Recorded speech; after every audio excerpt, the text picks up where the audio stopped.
Before his life had even begun, loss had already shaped the path ahead. In 6th century Mecca, family lineage was more than identity. It was protection, belonging, and survival. Abdullah, the father of the child, soon to be born, was a young man of dignity and promise. While returning from a trading journey, he fell ill and passed away, leaving his unborn son without a father. In a society where strength often depended on male guardianship, this absence carried weight. The child would enter the world already marked by loss, not as a sign of weakness, but as the beginning of a life shaped by reliance beyond human support.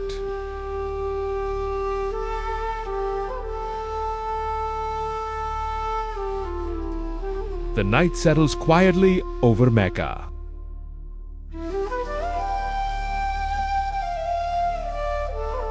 There are no public gatherings, no announcement carried through the streets.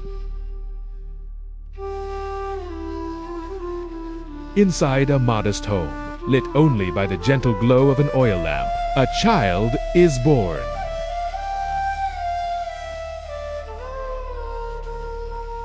He is welcomed with care and dignity, wrapped and protected, unseen by the world beyond those walls.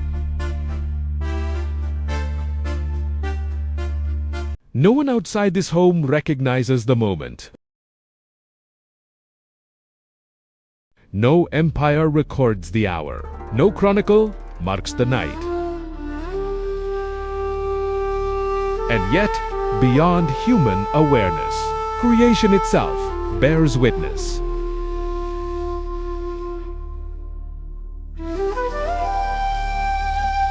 The heavens, the earth, and all that exists within them move according to a wisdom unseen. As if the universe itself quietly welcomes the birth of this child. Yet, within this quiet birth lies a future that will touch every corner of human history. Years later, the Quran would describe the purpose of this life, not through lineage or power, but through meaning. We have not sent you except as a mercy to all worlds. But on this night, that purpose remains unknown, even to those closest to him.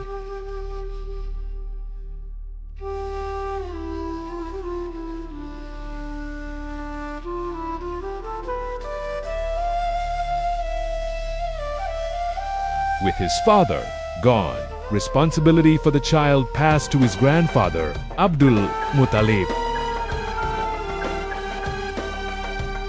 In Mecca, Abdul Muttalib was a man of great respect.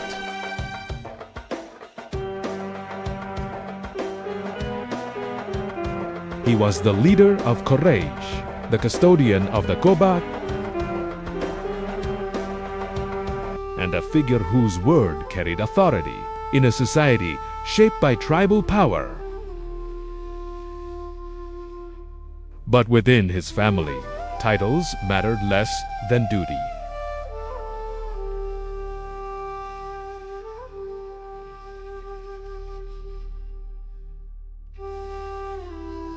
He took the child into his care, offering protection, stability, and a place of belonging.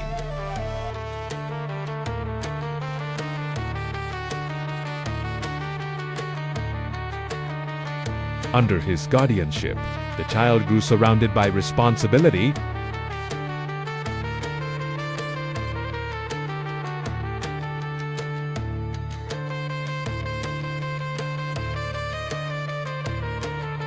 not indulgence, and by dignity, not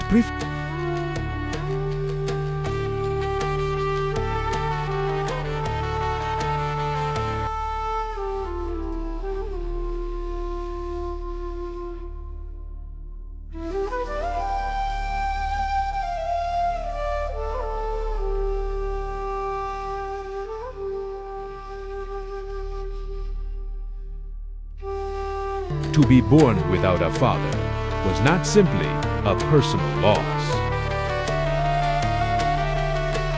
It shaped how a child was seen by society.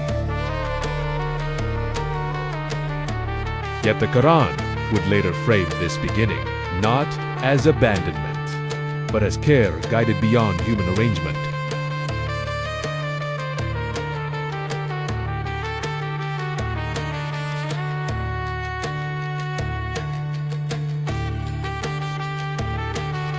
Did he not find you an orphan and give you shelter?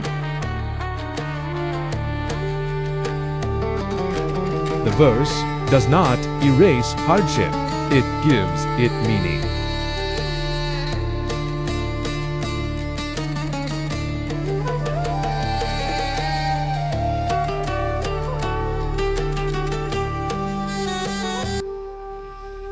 According to the custom of Arabia, newborns were often sent to be raised, for a time, in the open desert.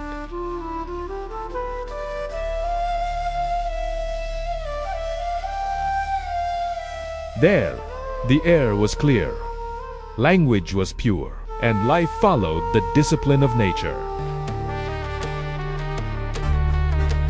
A woman named Halima, from the tribe of Bani Sa'd, came to Mecca seeking a child to nurse.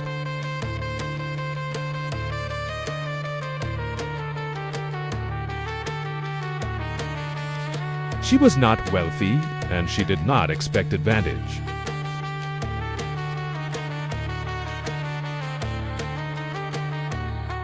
The newborn was entrusted to her care, and she returned with him across the desert, away from the city into a life of simplicity and patience.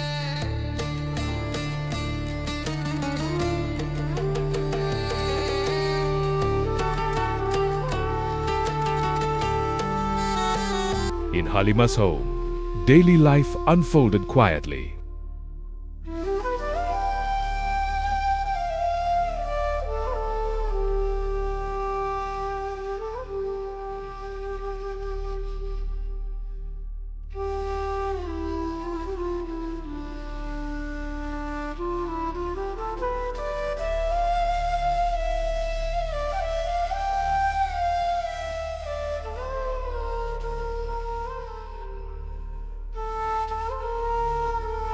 These early years were shaped by care, responsibility, and the steady rhythm of desert life. Nothing about this beginning resembled power or command. There were no declarations of destiny, no public signs to demand attention.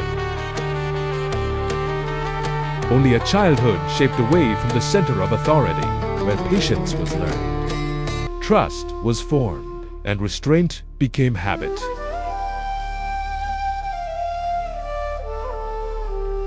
Long before revelation, a foundation was being laid, quietly, carefully, and beyond the notice of the world.